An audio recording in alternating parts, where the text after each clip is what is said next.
Assalamualaikum warahmatullahi wabarakatuh. Di sini saya Adi Zulaika Rivera, kelas 12E, ingin mewawancarai salah satu siswi SMA 64 yang memiliki laptop biologi. Nanti boleh perkenalkan dulu namanya saya. Perkenalkan, nama saya Zatasya Kaila Larasati, saya dari kelas 12A. Kaila, yang pertama itu seberapa sering kamu menggunakan lab biologi dalam kegiatan belajar?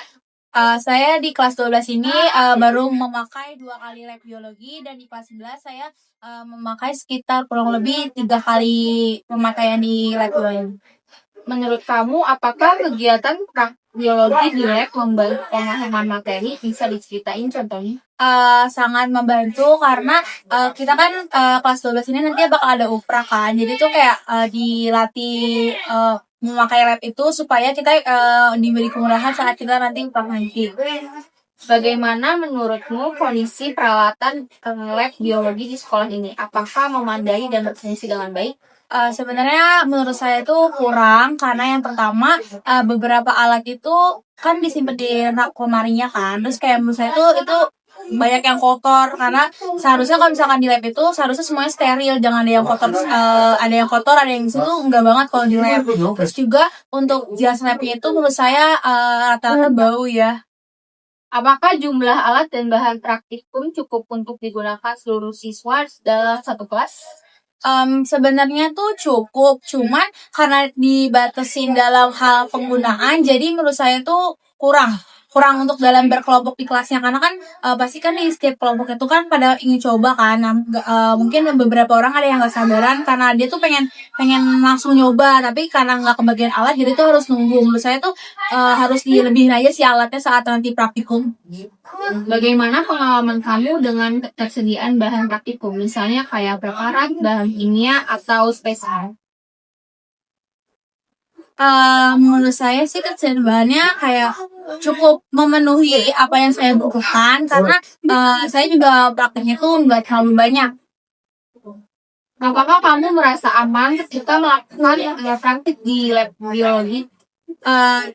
Merasa aman. Apakah aturan keselamatan kerja selalu dijelaskan dan diterapkan selama praktik?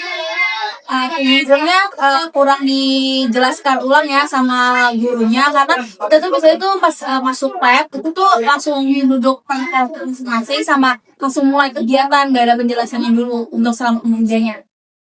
Menurut kamu bagaimana kondisi kenyamanan lab biologi, kayak kebersihannya, pencahayaan, ventilasi, dan ruang gerak? Sebenarnya untuk kebersihannya itu kurang, karena yang saya sebutkan tadi, lemarinya itu banyak yang kotor. Terus untuk ventilasi udaranya itu menurut saya itu cukup, nggak terlalu cukup, karena agak pengap gitu ya kalau masuk di lab biologi. Terus untuk pencahayaannya tuh benar-benar kurang, karena setiap kita praktek itu tuh cahayanya tuh benar-benar redup, karena itu kalau di lab itu seharusnya tuh nggak seredup itu cahayanya.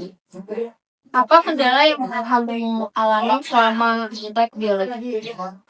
Kendala saya alami itu yang pertama, fasilitasnya di lab biologi itu menurut saya itu panas banget, terus sangat redup, berarti kan mata saya minus kan, cahaya tuh jadi kayak kurang ngebantu saya dalam praktek tersebut. Terus yang kedua itu tuh jasnya sih bau banget sebenarnya. Oke, yang terakhir, apa harapan kamu agar lab biologi di sekolah ini bisa lebih baik dan mendukung pembelajaran biologi? Harapannya semoga kebersihan di lab biologi itu selalu dicek, selalu dipantau sama petugas kebersihan. Terus juga setiap minggu itu kalau bisa jas lab itu di laundry, kalau bisa pun per 3 hari itu harus di laundry. Yang ketiga itu semoga sebelum memulainya kegiatan praktikum ini ada pemberitahuan tentang K3. Makasih ya Kaila udah mau diwawancara. Sekian wawancara dari saya dan Kaila.